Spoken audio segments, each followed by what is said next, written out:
قيل إن للإمام أبي حنيفة جارا إسكافيا في الكوفة، كان يعمل نهاره كله، فإذا أقبل الليل عاد إلى بيته بلحم وسمك، فيأكل ويشرب حتى يسكر، فإذا غلبه السكر أنشد بصوت عال: أضاعوني وإي فتى أضاعوا، ليوم كريهة وسداد ثر. يردد هذا البيت مرارا حتى يغلبه النوم. وكان الإمام أبو حنيفة يقوم الليل فيسمع صوته حتى ألفه واتاده.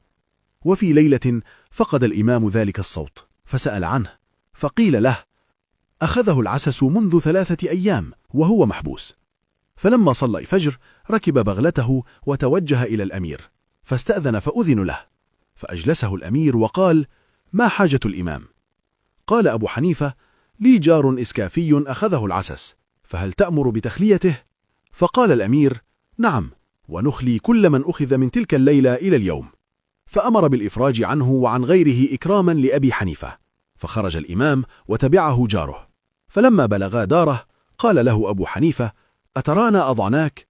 فقال الإسكافي: بل حفظت ورعيت، جزاك الله خيرا عن حق الجوار، ولله علي ألا أشرب الخمر بعدها أبدا. فتاب من يومه ولم يعد إلى ما كان عليه.